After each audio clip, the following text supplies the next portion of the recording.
दोन्ही हात उंच करून आपण सर्वांनी घोषणा द्यायच्या आहेत. बोला भारत माता की जय, भारत माता की जय, वंदे मातरम, वंदे मातरम. आज आपण सर्वजण अटलजींचा श्रद्धेय अटलजींच्या 100व्या शताब्दी जयंती निमित्त या ठिकाणी एकत्र जमलोत. खरं तर काही दिवसा अगोदर किंवा काही महिन्या अगोदर मी या वाचनालयाला किंवा त्या अगोदरही बऱ्याच वेळा आलो होतो, परंतु निवडणुकीच्या काळामध्ये या वाचनालयाला भेट दिली होती. त्यावेळेलाही आपल्यापैकी बरेच जण या ठिकाणी उपस्थित होते. दीपकजी, मी असेल, राजेश सावंतजी असेल आणि बरेच जण ज्यावेळेला या ठिकाणी उपस्थित होते त्यावेळेला अशीच बऱ्याच गोष्टीची चर्चा चालू होती.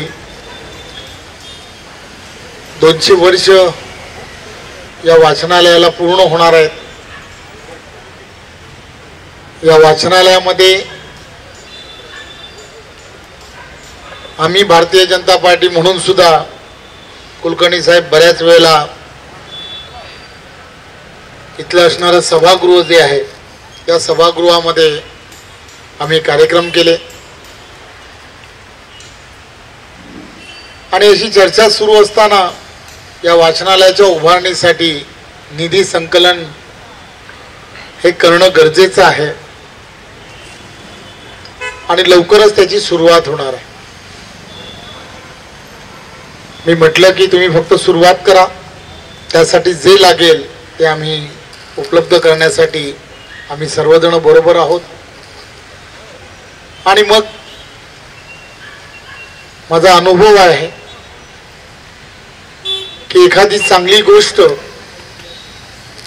मनामध्ये ठरवली की ती पूर्ण होणं हे अतिशय सहजपणे शक्य होतं. आणि दीपकजींनी तो असणारा अनुभव, एवढ्या वर्षातील असणारा अनुभव, एखादं वाचनालय एवढ्या चांगल्या पद्धतीने चालवणं, जसं आता सावंत साहेबांनी सांगितलं, हे काही सोपं काम नसतं. त्यासाठी डिव्होशन लागतं, वेळ द्यावा लागतो आणि त्यासाठी एक आवडही असावी लागते. बरेच जण अनेक वाचनालयामध्ये किंवा अनेक संस्थांमध्ये हे नामधारी अध्यक्ष म्हणून काम करत असतात. शोभेचा पद म्हणून त्याकडे पाहण्याचा प्रत्येकाचा दृष्टिकोन असतो, परंतु एखादी अशी संस्था की जिला मनापासून प्रेम करणं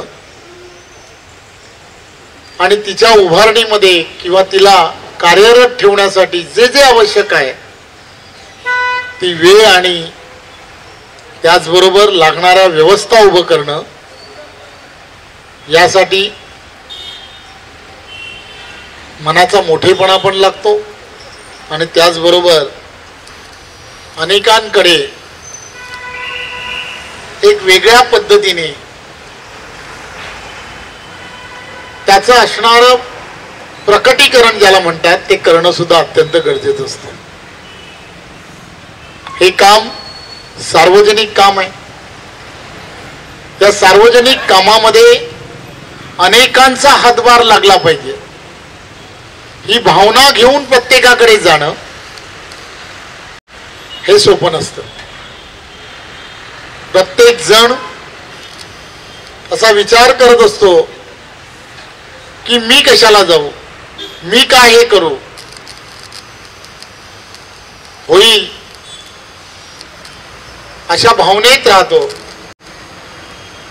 परंतु एकदा विजन म्हणून या सगळ्या गोष्टीकडे पाहणं की होय मला हे पूर्ण करायचं आहे आणि मग त्यासाठी लागणारे एफर्ट्स मला स्वतःलाच घेतले पाहिजेत, या भावनेतून दीपक पटवर्धन आणि त्यांची टीम हे काम करते. हे खऱ्या अर्थाने रत्नागिरीकरांचं हे भाग्य आहे असं मला या निमित्ताने सांगावंसं वाटतं. त्यामुळे एक मराठी साहित्याचा वाचक म्हणून मी त्यांचं खऱ्या अर्थाने आभार मानतो आणि कौतुक करतो की आपण ही उचललेलं पाऊल हे खरंच अभिमानास्पद आणि कौतुकास्पद आहे. आज या कार्यालयामध्ये किंवा या वाचनालयाच्या उद्घाटन प्रसंगी येण्याचं कारण काय असा अनेक जणांना प्रश्न पडला असेल कुलकर्णी साहेब. परंतु आम्ही सर्वजण जे ज्या विचारावरती काम करतो, भारतीय जनता पार्टी म्हणून काम करतो, श्रद्धेय अटलजींच्या असणाऱ्या विचारांबरोबर आम्ही जेव्हा राजकारणामध्ये सुरुवात केली त्यावेळेला आमचे आयडियल कोण होते तर अटलजी होते.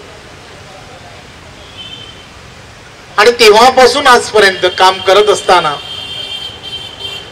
आम्ही युवा मोर्चात काम करायचो.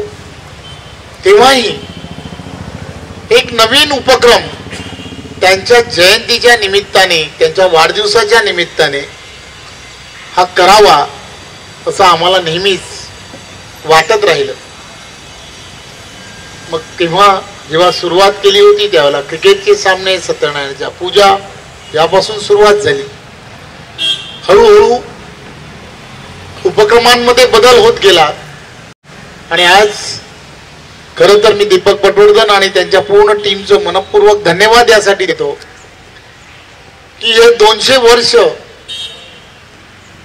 ज्या वाचनालयाला पूर्ण होणार आहेत त्या वाचनालयाच्या उभारणीमध्ये जे सभागृह तयार होणार आहे या सभागृहाला जे नाव दिलं जाणार आहे ते भारतरत्न अटलजी वाजपेयी सर यांचं दिलं जाणार आहे हे मला सांगायला आनंद होतो. त्यामुळे माझं येण्याचं औचित्यच यासाठी आहे की मी सर्व कार्यक्रम सोडून मी त्यांना तेव्हाच म्हटलं होतं की जेव्हा कधी 25 डिसेंबरला यावेळेला जेव्हा कधीतरी याच्या बांधकामाला सुरुवात होईल त्यावेळेच्या त्या कार्यक्रमाला मी नक्की या ठिकाणी उपस्थित राहीन. खरं तर